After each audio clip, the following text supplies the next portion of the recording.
গ্রামের একটা ছেলে পড়ালেখা এত ডেডিকেট ছিল, সে ভোরবেলা উঠে কৃষিকাজে যেত এবং সারাটা দিন কঠোর পরিশ্রম করে সন্ধ্যার সময় বাসা যেয়ে পড়তো। তার এত পড়ার প্রতি ডেডিকেশন দেখে গ্রামের মানুষজন বলা শুরু করলো ও অনেক ভালো স্টুডেন্ট হবে। এরকম করতে করতে ও এসএসসিও ভালো রেজাল্ট করলো এবং এইচএসসি তে যে ও কঠোর পরিশ্রম করা শুরু করছে আরো বেশি ভালো রেজাল্ট করার জন্য। যেহেতু ওইখানে পর্যাপ্ত পরিমাণ ভালো টিচার নাই, ও নিজে থেকে পড়াশোনা করতো এবং গ্রামের একটা স্কুলে করতো। তো হিসাব করে ও নিজে থেকে যতটুকু চেষ্টা করে পড়াশোনা করতো।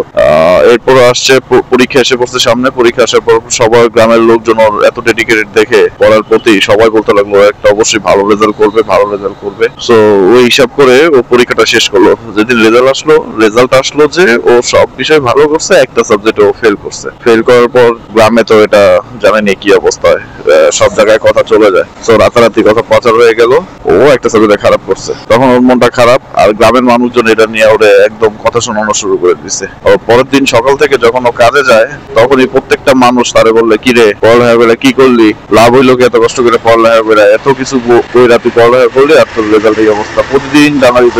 এতে করে কি ওর মোটিভেশন পাচ্ছিল না, ওর ওর মেন্টালি ও সিক হয়ে যেতেছিল আস্তে আস্তে। ও পড়ালেখার প্রতি যে ডেডিকেটেড ছিল ওটাও নষ্ট হয়ে যাচ্ছে। ও ডেইলি এরকম হচ্ছে। হঠাৎ করে একদিন ও কি করলো, ও টিচারকে যে সবকিছু বললো যে স্যার এই অবস্থা, আমার তো আর কিছু ভালো লাগতেছে না, আমি পড়ালেখা করবো না। তখন টিচার ওকে বলবো যে আচ্ছা ঠিক আছে, তুমি একটা কাজ করো, তুমি একটা বাটি নাও, বাটির মধ্যে সকালবেলা যখন তুমি বাসা থেকে বের হবে ওই বাটির পরিপূর্ণ দুধ ভরে বের হয়ে কাজে যাবে। যেমন কথা তেমন কাজ। ও বের হইলো পুরো বাটি ভরে। এখন ও বাটির প্রতি কনসেন্ট্রেট দিতে দিতে ও আস্তে আস্তে করে কাজে যাচ্ছিল, যাতে বাড়ি থেকে এক ফোঁটা দুধ না পড়ে। টিচারের কথা মতো যাচ্ছিল। যাওয়ার পরে ও এটার প্রতি দেখতে দেখতে ও কাজে চলে যায়। কাজে যে কাজ টাজ করে আবার ওই বাটি নিয়েই বাসার দিকে রওনা দেয়। সো আস্তে আস্তে যায় এবং ওইটার প্রতি কনসেন্ট্রেট দেয়। এরকম করতে করতে ওর না হচ্ছে কি যে মানে মানুষের কথাই ওর কানে আসতেছিল না, কারণ ওর কনসেন্ট্রেট ছিল বাটির মধ্যে। দুধ যদি পড়া যায় তাহলে আমি স্যারের কথা রাখতে পারবো না। এই কনসেন্ট্রেটে সে প্রতিদিন দুধের বাটি নিয়ে কাজে যাওয়া শুরু করলো এবং কাজ শেষ করে দুধের বাটি নিয়ে মনোযোগ দিয়ে দুধের বাটির দিকে তাকায় তাকায় সে যাচ্ছিল। এতে কি হয়েছে যে আশেপাশের মানুষজন যে ওরে খোঁটা দিচ্ছিল, ও খোঁটার মধ্যে কানে দিতে পারে নাই, কারণ কি ওর মনোযোগ ছিল বাটির মধ্যে।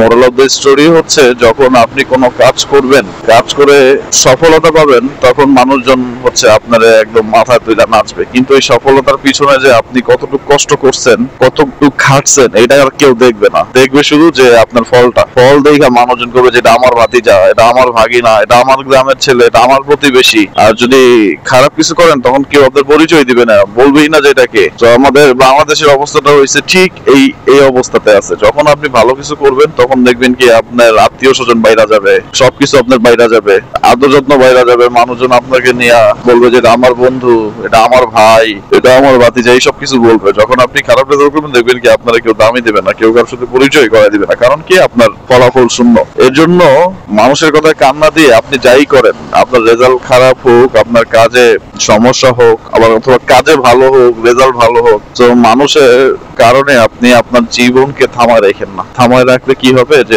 আলটিমেটলি মানুষের কিছু হবে না, তারা তাদের মতোই থাকবে, ক্ষতি হয়ে যাবে আপনার। তো মানুষের কথা এত পরিমাণ কান না দিয়ে নিজের কাজের প্রতি নিজের মনোযোগ দেওয়া ভালো। এবং যেটাই করেন আপনি, সেই কাজটা ছোট হোক বড় হোক যাই হোক, আপনি এটা করতে থাকেন, ফলাফল আপনি নিজেই পাবেন। কারণ কি যখন আপনি কোনো একটা বিপদে পড়বেন দেখবেন কি যে আপনার লাইফে এইসব মানে হ্যান্ডেল করার জন্য, হেল্প করার জন্য কেউই থাকবে না। কিন্তু একটা ক্ষতি হোক বা একটা ভালো কিছু দেখবেন কি সবাই দৌড়ায় আসবে। যে তেল মাথায় তেল দেয় কথা আছে না, এটা একদম বাস্তব। ধরেন আপনি টাকা কামাইতেছেন, দেখবেন কি সবাই আপনার বিয়ের দাওয়াত দিবে, সবাই আপনার কোনো একটা অনুষ্ঠান হইলে, কোনো একটা বিচার আচার হইলে, কোনো পারিবারিক কোনো আলোচনা হইলে দেখবেন কি সবার আগে আপনারা রাখবে, কারণ কি আপনার টাকা পয়সা আছে। আর যখন দেখবেন টাকা পয়সা নাই, আপনারা কেউ ওইটাই আপনারা যেটা ভাবছেন। তো আলটিমেটলি যা করার করবেন, সুন্দর মতো করতে থাকবেন।